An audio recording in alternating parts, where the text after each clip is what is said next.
안녕하세요. OT 보안 제품 기획을 담당하고 있는 황재훈이라고 합니다. 네, 2022년부터 매년 ISF 행사에서 OT 보안 발표를 진행을 하고 있는데요. OT 보안에 대해서 그래서 항상 고민들이 많습니다.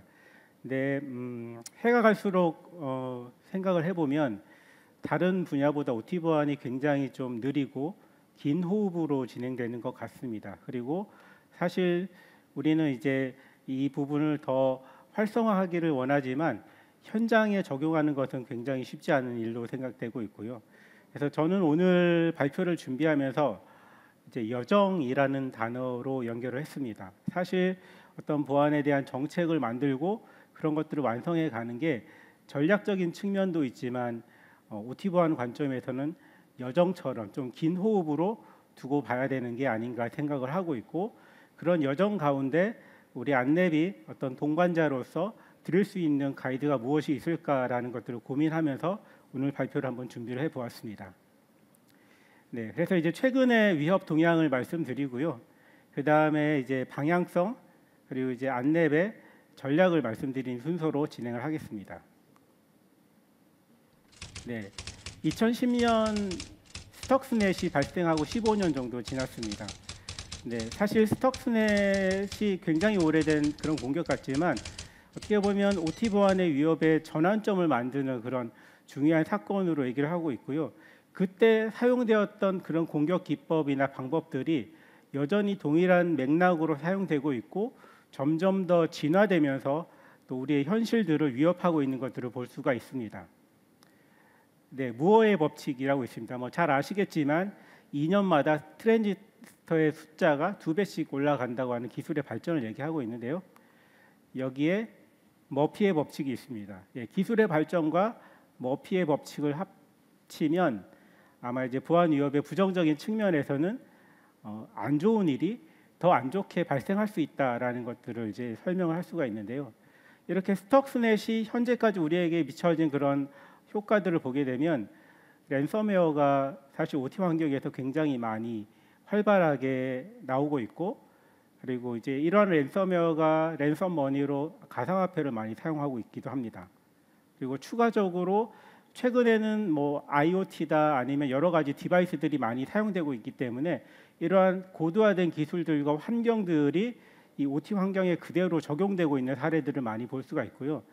이제 마지막으로는 어떤 그냥 단순한 정보에 대한 침해나 유출의 그런 개념보다는 어떤 정치적인 이슈나 아니면 이념적인 이슈, 그다음에 어떤 그룹적인 이슈가 결합이 된 핵티비즘이나 공격 그룹에 의한 공격들도 많이 발생하는 것들을 말씀드리고 싶습니다.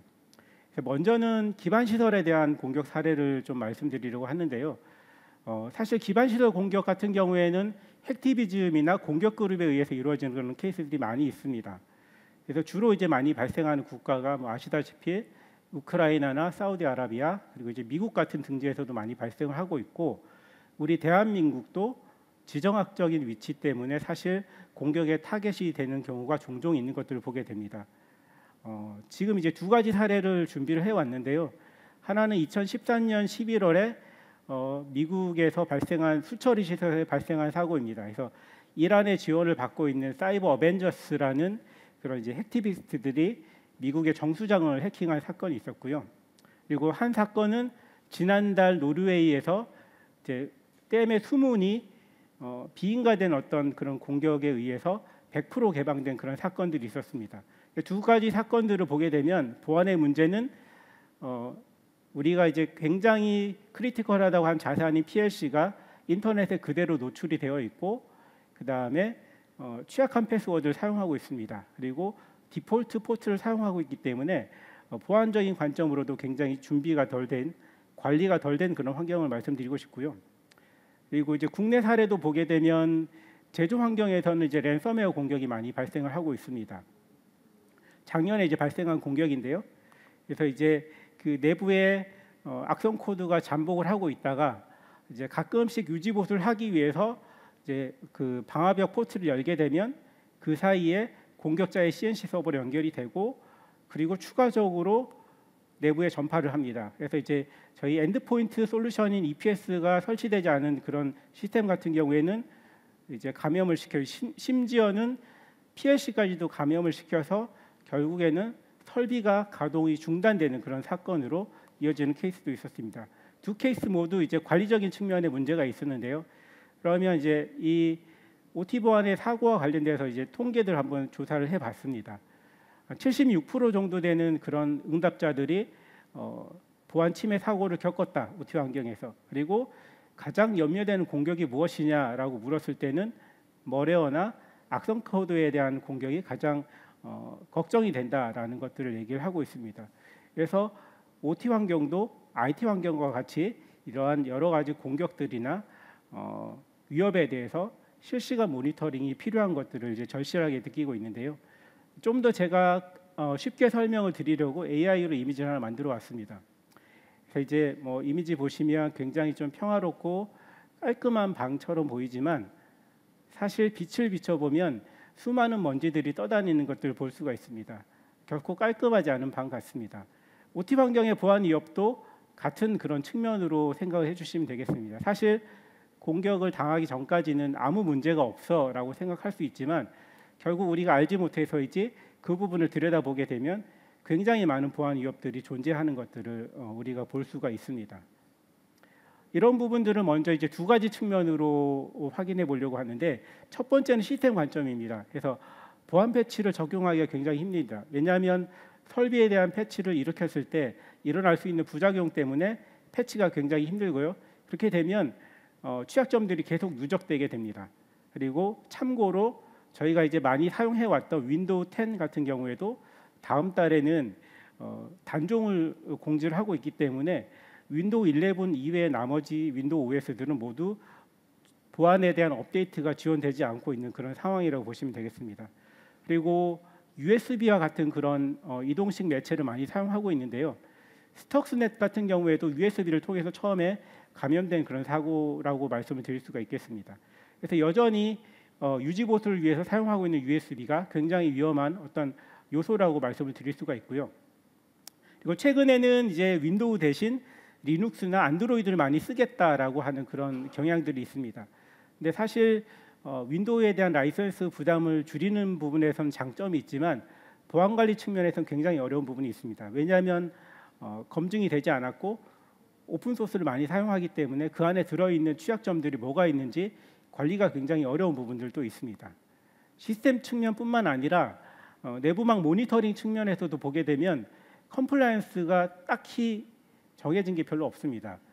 IT 환경 같은 경우에는 ISMSP 인증 같은 것들을 의무적으로 받게 되어 있지만 OT 환경 같은 경우에 사실 그런 컴플라이언스가 없기 때문에 그러면 담당자들 입장에서는 어떤 적용이나 준비에 대해서 좀 미루는 그런 경향이 있죠. 그리고 내부망 시스템 같은 경우에도 관문에 방화벽만 딱 두고 내부망 모니터링 하지 않기 때문에 실제 내부에 어떤 보안 위협이 있는지 알 수 없는 그런 상황입니다. 그래서 이런 것들이 전반적으로 OT 환경에서 우리가 잠재되어 있는 그런 보안 위협이라고 말씀드릴 수가 있습니다. 담당자 입장에서 보면 또 기술적으로 고려해야 될 사항들이 있습니다.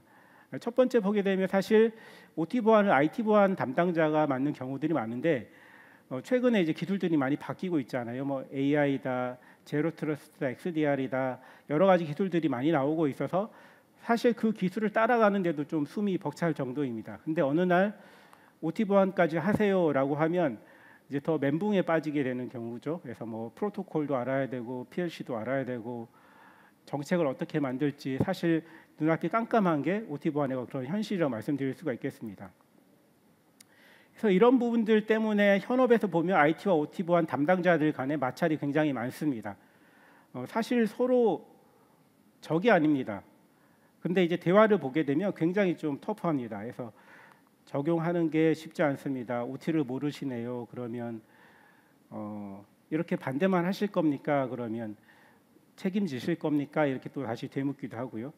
근데 이게 사실 이 부분들이 서로 적이 아닙니다. 왜냐하면 두 파트 모두 서로 잘해보자고 동일한 목적을 가지고 안전한 운영을 하자는 동일한 목표를 가지고 있지만 실제 현업에서는 서로의 이해관계나 어떤 해오던 그런 방식들이 다르기 때문에 이런 부분이 어려운 것들이라고 말씀드릴 수가 있고요.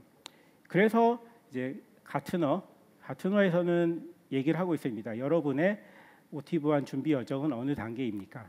그래서 이제 6단계로 여정을 얘기를 하고 있는데, 첫 번째는 한번 검토해 볼까라고 이제 필요성 인식을 하고요. 두 번째는 그러면 한번 POC라도 한번 해보자라고 하면 이제 슬슬 문제들이 보이기 시작합니다. 그래서 이렇게 많은 문제들이 있었구나라고 하면 이제 이러한 문제들에 대해서 갑자기 처리를 해야 되는데 어떻게 해야 될지 모르니까, 그러면 좀 가치가 높은 고가치 자산 중심으로 우선 먼저 대응을 해보자라고 해서 파이어 파이팅, 이제 급한 불부터 끄는 그런 단계로 가고요. 그리고 이제 또 고민이 생깁니다. 계속 이것을 반복할 것이냐, 아니면 내부 프로세스로 통합을 하고 최적화를 할 것이냐의 단계에서 고민을 하게 됩니다. 그래서 어떤 고객사 같은 경우에는 4단계에서 머물 수도 있고, 어떤 고객사 같은 경우에는 6단계까지 갈 수가 있습니다. 이러한 OT 보안의 여정에 대해서 사실 제가 이번에 발표를 준비하면서 이제 좋아하던 영화이긴 한데, 미션 임파서블 영화를 보면서 이제 영감을 좀 얻었습니다. 예, 발표 제목이 이제 데드 레코닝이라고 해서 이게 사실 무슨 뜻이냐라고 궁금해하시는 분이 있으실 것 같은데, 데드 레코닝의 정의를 보게 되면 외부의 기준, 그러니까 GPS나 이런 기준이 없이 과거의 어떤 경험을 바탕으로 해서 문제를 해결해가는 그런 항해 기술에 대한 용어라고 얘기를 하고 있습니다. CPS 보안을 연상하는 부분 같습니다. 그래서 현장에서 이 보안 여정을 완성하기 위해서 어떤 게 적절하고 최적의 전략을 세워야 하지만, 현실은 그렇게 녹록지 않기 때문에 과거에 했었던 그런 경험대로 한번 해보자라고 이제 많이들 생각을 하고 있는데요. 과연 이게 미션 파서블일지 아니면 임파서블일지는 사실 누구도 장담하기 힘든 부분이라고 저는 생각을 하고 있습니다. 그러면 이 부분에 대해서 안랩은 어떻게 정의를 하고 있느냐라고 해서 말씀을 드리겠습니다. 그래서 이제 안랩은 작년에 CPS 플러스라는 보안 프레임워크를 개발을 했고요. 이 부분은 네트워크와 엔드포인트 그리고 서비스 영역을 모두 총망라하고 있고, 9개의 제품들이 각각 기능 모듈로 포함되어 있습니다. 이 네트워크, 엔드포인트, 서비스 영역은 OT뿐만 아니라 IT 보안에서도 가장 기본적으로 저희가 하고 있는 부분이고, 보안을 위해서 탐지와 대응 관점에서 준비가 필요한 부분입니다. 이제 세부적으로 보면 뭐 가시성이다, 탐지다, 대응이다, 경계 보안이다, 무결성 보안이다, 이런 부분들을 얘기를 하고 있고, 이렇게 나온 이벤트들에 대해서도 위협 인텔리전스와 연계를 해서 추가적인 어떤 분석이나 컨텐츠를 얻기 원하는 부분이 있습니다. 그리고 추가적으로 통합 모니터링을 해야 되고, 관제까지 태워야 되고, 주기적으로 컨설팅 진단을 받아서 이 부분들을 계속 이제 거버넌스 차원으로도 만들어 가야 되는 부분이 있습니다. 결국은 이러한 모든 것들을 OT 보안에서도 고려를 해야 되는 부분이라고 말씀드리고 싶은데요. 사실 제가 지어낸 게 아닙니다. 제가 OT 보안에 대해서 많이 얘기를 하고 있지만, 글로벌 표준에도 보면 ISO IC 62443이라는 표준이 있고요. NIST SP 800.53이라는 표준이 있습니다. 여기에 보면 뭐 네트워크 구성에 대해서 이제 존과 컨듀잇 모델, 그리고 여러 탐지 관점의 프로세스에 대해서 설명을 하고 있는데요. 저희가 만든 CPS 플러스 보안 프레임워크도 이 틀 안에서 최대한 국제 글로벌 표준에 맞는 그런 보안 프레임워크를 만드는 걸로 저희가 고민을 해서 준비를 했습니다. 그래서 이제 그렇게 만들어진 전략에 대해서 하나씩 좀 설명을 드리도록 하겠습니다. 네, 먼저 이제 식별입니다. 식별과 가시성은 가장 중요한 부분입니다. IT 보안을 하든 OT 보안을 하든 결국 어떤 것을 보안에 적용할 것이냐, 그 부분이 가장 중요한 부분인데, 그런 것들을 하기 위한 전초 과정이 이제 식별이라고 할 수가 있습니다. 그래서 처음에 여러 방법, 네트워크든 아니면 엔드포인트든 어떤 자산들이 있는지 먼저 탐지를 하고, 그 탐지된 자산들이 종류가 뭐고 어떤 서비스를 갖고 있는지 식별을 합니다. 그 다음에 정보들을 최대한 많이 수집을 합니다. 그래서 OS가 뭔지 여러 가지 정보들을 다 이제 끌어모은 다음에 인벤토리로 관리를 하고 베이스라인을 구축한 다음에 최종적으로는 내가 가지고 있는 관리하는 자산들이 어떠한 보안의 위험성을 갖고 있는지, 취약점을 가지고 있는지 평가를 합니다. 사실 굉장히 과정이 복잡하지만 IT 보안에서도 이미 하고 있는 부분이고, 이 식별의 과정을 해야 그 다음에 비로소 어떤 대응이나 탐지의 관점으로 넘어간다고 말씀을 드릴 수가 있겠습니다. 그래서 가시성 확보는 CPS 보안 전략의 가장 기본이고, 시작점이라고 말씀드릴 수가 있습니다. 간단한 구성으로 이제 유스 케이스를 살펴보겠는데요. 이제 먼저 이제 뭐 쉽게 그림을 그렸습니다. 그래서 레벨 2에서 레벨 4까지 그림을 그렸고요. 이렇게 우리가 네트워크를 관리를 하고 있다면 첫 번째는 먼저 가용성의 부담을 적게 주기 위해서 네트워크 기반으로 트래픽을 미러링 받아서 분석을 하는 OT 전용 IDS 제품을 고민을 할 수가 있습니다. 그래서 트래픽을 분석하고 자산을 식별하고 또 여러 가지 토폴로지를 그리는 그런 부분이 있고요. 그리고 이제 두 번째로는 사실 엔드포인트에 대한 부분이 굉장히 조심스럽기 때문에 엔드포인트에 최적화된 아주 초경량 에이전트를 사용하는 그런 에이전트를 통해서 네트워크에서 수집하지 못하는 정보를 다시 수집을 하게 됩니다. 그렇게 돼서 이제 네트워크와 엔드포인트 두 개의 양축이 움직이게 되고요. 결국은 OT에서 이제 많은 보안 업체들이 네트워크 기반을 얘기를 하고 있지만 네트워크 기반은 조금은 아시겠지만 트래픽의 패킷에 어떤 정보가 부족하기만 하더라도 사실 완전한 정보를 얻을 수 없기 때문에 엔드포인트와 두 가지 축이 같이 통합이 되어서 가야 좀 더 정확한 정보를 갖고 올 수 있고, 그러면 식별에서 얘기한 베리파이와 엔리치의 단계를 종합적으로 볼 수 있는 그런 가시성을 제공할 수가 있습니다. 그래서 저희 안랩에서 얘기하는 부분은 이 가시성을 위해서 엔드포인트와 네트워크가 통합된 형태로 좀 더 폭넓고 심도 있는 가시성을 확보를 해야 그 다음에 CPS 보안 전략을 구축을 할 수 있다라고 말씀드리고 싶고요. 간단하게 이제 제품의 사례를 좀 말씀드리도록 하겠습니다. 저희 이제 네트워크 OT 전용 IDS 제품이 XTD라는 제품이 있고요. 가시성 식별을 위한 그런 제품입니다. 그래서 여러 가지 관리된 자산, 등록된 자산의 정보와 그다음에 프로토콜 정보, OS 정보, 그리고 여러 가지 리스크 현황 정보까지 저희가 볼 수가 있고요. 그리고 이제 좀 더 리스트에 가서 상세 정보를 보고 싶으면 뭐 자산의 제조사나 유형이나 이런 정보들을 봅니다. 그리고 그 중에 특정 자산에 대해서 내가 좀 더 보고 싶다라고 하면 드릴다운해서 볼 수가 있습니다.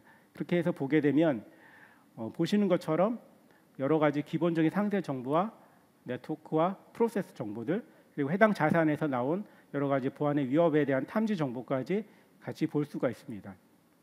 그리고 이제 가시성 측면에서 두 번째로 사실 많이 요구하고 있는 기능이 토폴로지에 대한 부분입니다. 토폴로지는 사실 네트워크로 연결되어 있는 부분들이 저희가 목록으로만 보면 어떻게 되는지 알 수 없기 때문에 이 부분들을 좀 더 시각적으로 우리가 좀 더 식별하기 쉽게 그려준 부분이 네트워크 토폴로지고요. 이 토폴로지를 통해서 보게 되면 자산이 어떻게 연결이 되어 있는지, 상태가 어디 있는지, 어떤 그룹의 존에 어떻게 속해 있는지 좀 더 쉽게 볼 수가 있습니다. 그리고 자산들이 많다면 추가적으로 이제 드릴다운을 통해서 해당 정보를 확인할 수 있고, 그러면 이벤트 정보나 상태 정보까지도 확인할 수 있는 부분을 볼 수가 있습니다.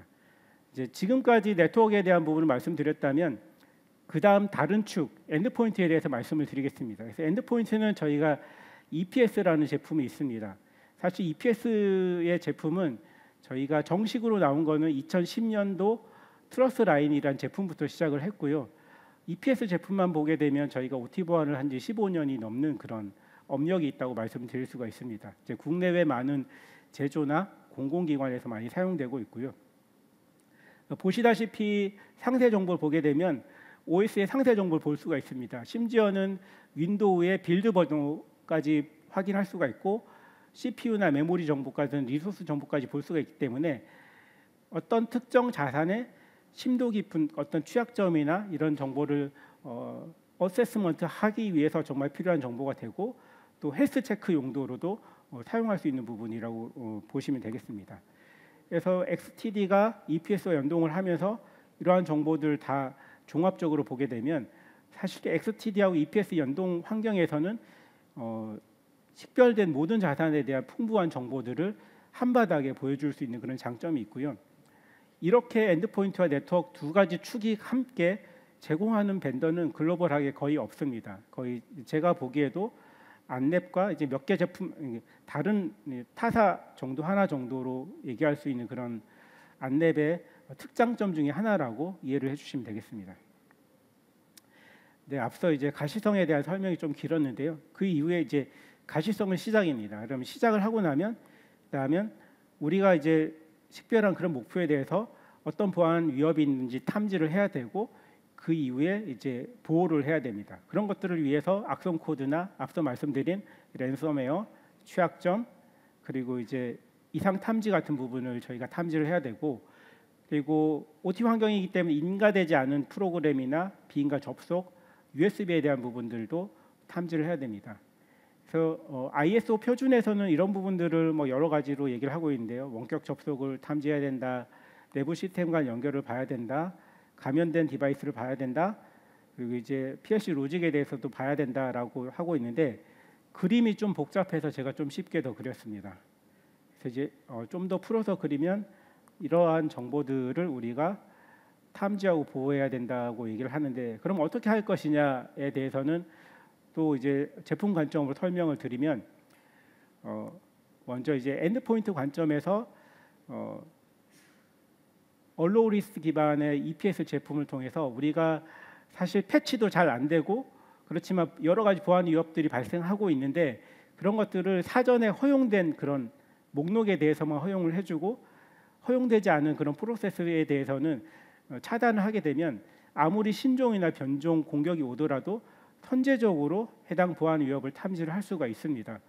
사실 IT 보안에서 얘기하고 있는 안티바이러스와는 정반대의 개념으로 보안을 제공하고 있는 건데요. 그런 개념으로 통해서 엔드포인트의 어떤 시스템 하드닝을 할 수가 있게 되고요.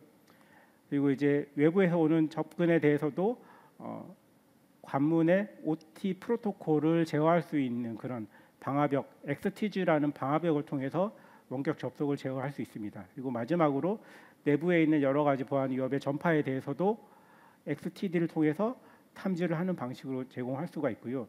그러면 탐지만 하면 그 다음에 어떻게 할 것이냐, so what이라는 그런 의문이 남게 될 것인데 그 부분을 해결할 수 있는 포인트가 그 포터블한 엑스캐너라는 이제 안티바이러스 솔루션이 있습니다. 이 솔루션을 통해서 EPS의 악성 코드 검사 치료 기능뿐만 아니라 XTD에서 탐지하는 여러 가지 보안 위협에 대해서도 IDS이기 때문에 자체적으로 해결할 수 없는 부분을 엑스캐너를 통해서 이제 탐지하고 치료를 하는 부분으로 제공할 수 있습니다.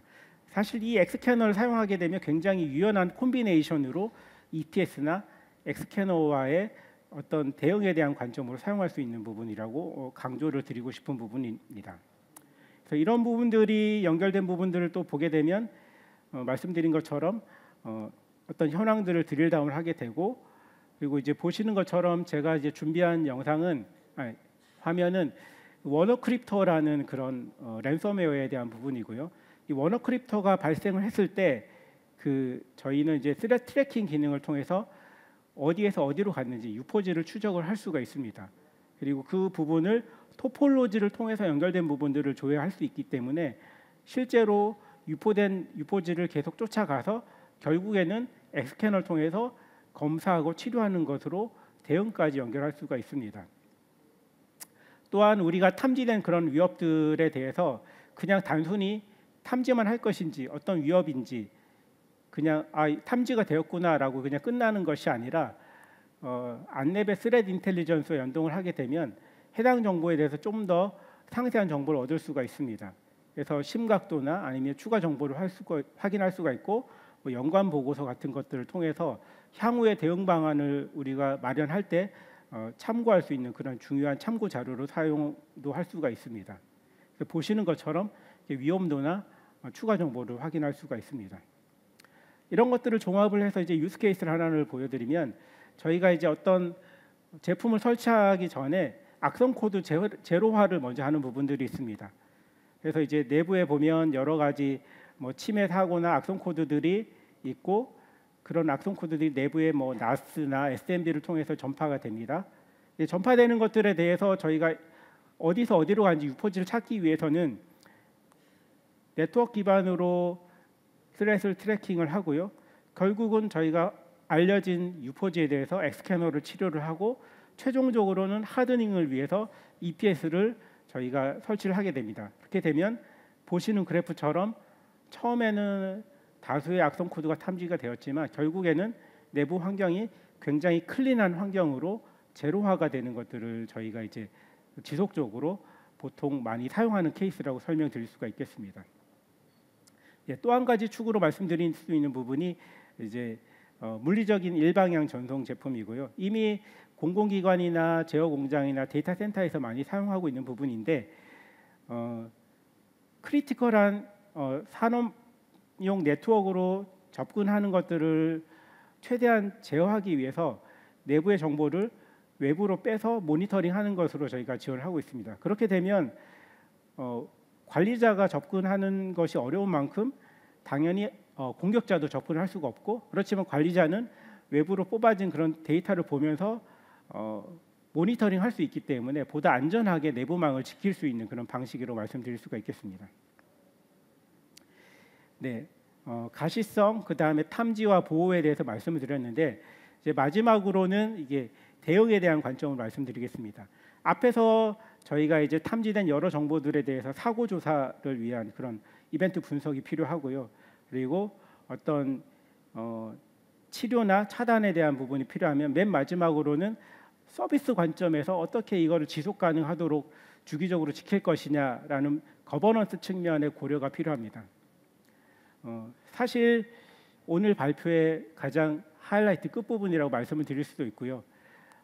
많이 고민하고 있습니다. 우리 현장에 필요한 보안 모델은 무엇일까라고 얘기하고 있는데 고객마다 사용하고 있는 네트워크가 다르고, 그다음에 어떻게 해야 될지에 대한 의문들을 많이 가지고 있습니다. 이러한 부분들에 대해서 안랩은 OT 보안 컨설팅 전문 조직을 가지고 있고요.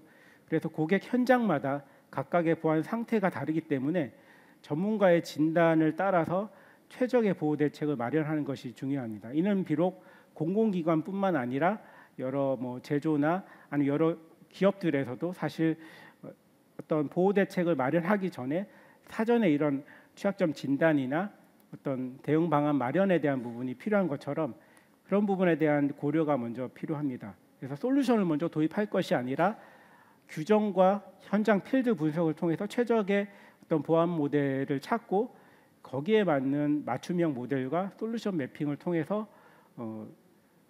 보안에 대한 어떤 그런 프로세스를 구축하는 것이 맞다고 저는 말씀드리고, 오늘 발표회 제목처럼 데드 레코닝, 그러니까 어떻게 보면 방향성 없이 진행하는 게 아니라 어떤 전문가의 가이드를 통해서 이러한 부분들에 대한 어떤 그런 도움을 받는 것들을 추천을 드리고 싶습니다.